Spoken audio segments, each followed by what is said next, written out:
Hello friends.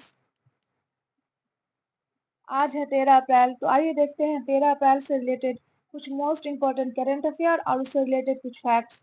अगर आप किसी भी कम्पिटेटिव एग्जाम की तैयारी कर रहे हैं तो करंट अफेयर का ये एपिसोड जरूर देखें। अगर आप इस एपिसोड का पीडीएफ चाहते हैं तो आप हमारे टेलीग्राम चैनल को ज्वाइन कर सकते हैं। टेलीग्राम का लिंक आपको डिस्क्रिप्शन में मिल जाएगा। अगर आप चैनल पे नए हैं तो चैनल को सब्सक्राइब कर लीजिएगा। तो आइए शुरू करते हैं आज का सवाल। सवाल नंबर 1 है, हाल ही में आसियान देशों में अपनी चल रही विदेशी तैनाती के हिस्से के रूप में भारत का कौन सा जहाज मोरा बुरनई पहुंचा है? ऑप्शन ए है समुद्र जहाज, ऑप्शन बी है समुद्र विशाल, ऑप्शन सी है समुद्र हमसे या ऑप्शन डी है समुद्र पहरेदार। सही जवाब है ऑप्शन डी समुद्र पहरेदार। भारतीय तटरक्षक प्रदूषण नियंत्रण पोत समुद्र पहरेदार दक्षिण पूर्व एशियाई देशों के संगठन आसियान देशों में अपनी चल रही विदेशी तैनाती के हिस्से के रूप में मुआरा ब्रुनेई पहुंचा है। समुद्र पहरेदार जहाज 25 मार्च से 12 अप्रैल 2024 तक आसियान देशों की जैसे फिलीपींस, वियतनाम और ब्रुनेई में विदेशी तैनाती पर है। आसियान संगठन 11 दक्षिण पूर्व एशियाई देशों का समूह है। इसकी स्थापना 8 अगस्त 1967 में हुआ था और इसका मुख्यालय जकार्ता इंडोनेशिया में है। आइए देखते हैं अगला नंबर सवाल। सवाल नंबर 2 है, हाल ही में एशियाई विकास बैंक एडीबी के अनुसार वित्त वर्ष 2024-25 में लगातार पांचवा ऐसा साल होगा जब किस देश की विकास दर चीन से ज्यादा रहेगी? ऑप्शन ए है बांग्लादेश, ऑप्शन बी है श्रीलंका, ऑप्शन सी है भारत या ऑप्शन डी है नेपाल। सही जवाब है ऑप्शन सी भारत। एडीबी के अनुसार वर्ष 2024-25 में लगातार पांचवा ऐसा साल होगा जब भारत की विकास दर चीन से ज्यादा रहेगी। वैसे चीन की इकोनॉमी का आकार अभी 18 ट्रिलियन डॉलर है, जबकि भारत की अर्थव्यवस्था का आकार अभी 3.8 ट्रिलियन डॉलर है। और प्रधानमंत्री नरेंद्र मोदी कई बार कह चुके हैं कि वर्ष 2027 तक भारत भी 5 ट्रिलियन डॉलर की इकोनॉमी बन जाएगा। आइए देखते हैं अगला नंबर सवाल। सवाल नंबर 3 है, हाल ही में चर्चा में रहा सी डोम डिफेंस सिस्टम किस देश से संबंधित है? ऑप्शन ए है अमेरिका, ऑप्शन बी है जापान, ऑप्शन सी है रूस या ऑप्शन डी है इजराइल। सही जवाब है ऑप्शन डी इजराइल। हाल ही में इजराइल ने पहली बार सी डोम डिफेंस सिस्टम की तैनाती की है। पहली बार सी डोम को 2024 में पेश किया गया था और 2022 में इसे सेना का हिस्सा बनाया गया था। सी डोम डिफेंस सिस्टम 70 किलोमीटर के दायरे को कवर कर सकता है। आइए देखते हैं अगला नंबर सवाल। सवाल नंबर 4 है, हाल ही में किस देश से भारत तेल खरीदने का भुगतान रुपए में कर रहा है? ऑप्शन ए है संयुक्त अरब अमीरात, ऑप्शन बी है रूस, ऑप्शन सी है ईरान या ऑप्शन डी है वेनेजुएला। सही जवाब है ऑप्शन ए संयुक्त अरब अमीरात। हाल ही में संयुक्त अरब अमीरात के साथ रुपए में व्यापार शुरू हो गया है। भारत यूएई से तेल खरीदने का भुगतान रुपए में कर रहा है और इस रुपए से यूएई भारत से जेम्स और ज्वेलरी खरीद रहा है।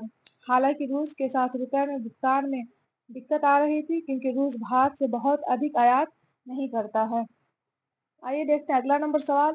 सवाल नंबर 5 है, हाल ही में 11 अप्रैल को समाज सुधारक महात्मा ज्योतिबा फूले की 197वीं जयंती मनाई गई। निम्नलिखित में से कौन सी पुस्तक ज्योतिबा फूले के द्वारा लिखी गई है? ऑप्शन ए है न्यू इंडिया, ऑप्शन बी है गुलामगिरी, ऑप्शन सी है दर्पण या ऑप्शन डी है समर्पण। सही जवाब है ऑप्शन बी गुलामगिरी। 11 अप्रैल को महात्मा ज्योतिबा फूले की 197वीं जयंती मनाई गई।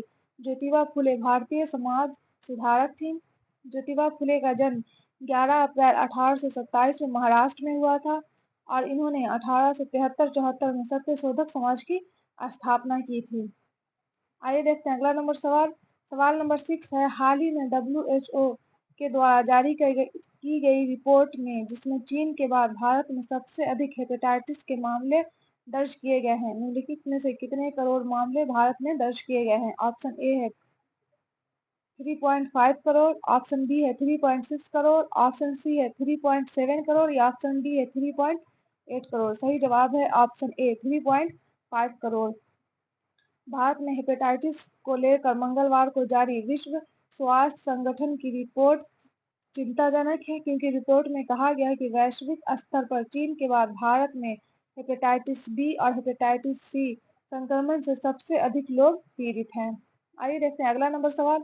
सवाल नंबर 7 है, निम्नलिखित में से बालिका सशक्तिकरण मिशन का संबंध किससे है? ऑप्शन ए है गृह मंत्रालय, ऑप्शन बी है शिक्षा मंत्रालय, ऑप्शन डी एनटीपीसी या ऑप्शन डी है इनमें से कोई नहीं। सही जवाब है ऑप्शन सी एनटीपीसी। एनटीपीसी की स्थापना सन 1975 में हुआ था और 2010 में यह महारतन का दर्जा पाती है। आइए देखते हैं अगला नंबर सवाल।